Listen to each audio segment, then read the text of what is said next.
I'm glad to see you back as well, Minister, and congratulations on your new post. I hope the United Nations report on biodiversity didn't keep you tossing and turning in the lab last night, because between that and the screening of unquiet graves on RT1 last night, I certainly didn't get my 7 hours sleep. But I digress. Few politicians get to debate not just the kind of future we will have, but whether or not there will be a future at all. We are living and causing an extinction event, but judging by the bypasses from government, we seem to be content to diminish it or ignore it. It sounds grandiose, but actually it's really dead simple. The dead bit can be seen in the loss of biodiversity, habitats, species and coastline, in the vanishing ice in the Arctic and the Alps. The simple bit can be seen in the difference between back then and now.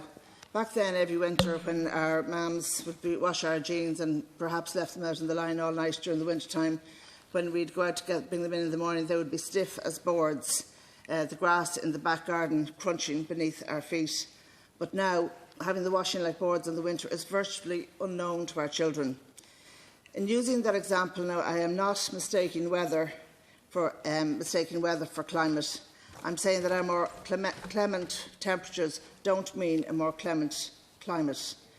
In fact, the so-called modest 1 degree increase from some time ago people thought would boost food production in the world is already wreaking havoc on our planet. Rainfall, normally associated with the Himalayas and the Philippines, is now a regular feature of life along the Mediterranean here in Europe. In poorer countries susceptible to flooding, parents teach their children to swim, not to win the medal in the swimming gala, but to survive the inevitable flooding. Here at home, we don't have to hear the billions of tonnes of Greenland ice thundering into the North Atlantic, or see the record heatwaves or droughts, or Australia or California burning, to know that our climate is changing and not for the better. Look out the window and we see the tropical storms and hurricanes creeping up into the North Atlantic. A warmer ocean means moister winds, giving us the A to Z of storms that we saw in the weather forecast with Joanna Donnelly every evening this week. The trampolines on tour storms A to Z as gales and torrential rains pound us with greater intensity and regularity. But Mother Earth didn't do this on her own. She had a dig out from politicians, corporations, the millionaires turned billionaires, treating Earth as something to exploit for their profit as opposed to cherish for our children and our grandchildren. The truth is that capitalism isn't a good bedfellow for sustainability and the environment. That is the real inconvenient truth to the Green Party, to this government and indeed governments all across the world.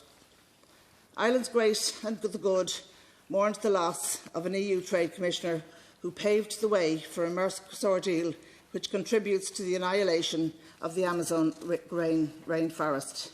In my own constituency in North Kildare, locals tell me that they were promised the consumed and spent bogs from Bord na Móna would be re-wetted and they were going to get a lake, which would have been a great amenity for North Kildare. Instead, they got a dump.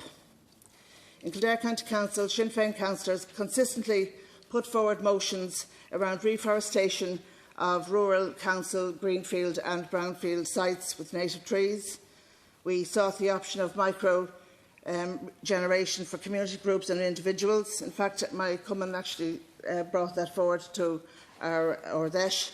We wanted to incorporate geothermal heating systems in new council estates where the green area would have been used for that purpose.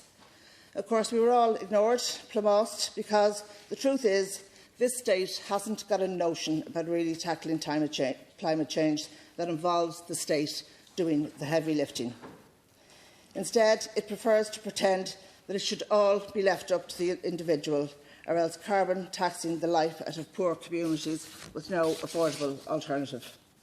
I want to call that out. I want to put forward citizen-centred solutions, so I'm very grateful to Mary Lou MacDonald for appointing me to the Climate Committee, because I want to play a role.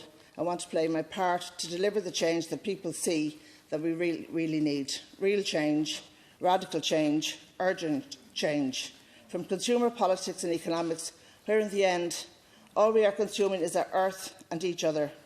We are running out of time to save our planet from all this. I remember my nana used to have a lovely phrase, and I told you so phrase, if you're complaining that we didn't get something done when we should have foreseen it in time. Níl é lá na gcutha lá na scúlab. It's not on the windy day that you do the catching. And it's very, very apt, actually. It's not like we have not been warned. We know the predictions are stark. Capitalist economic growth costs, and the price is our children's future. Like millions all over the world, I am not prepared to pay it. And today I'm asking you, as leader of the Green Party, I'm asking you as a member of this government, are you, Lara? Deputy Cronin, I now call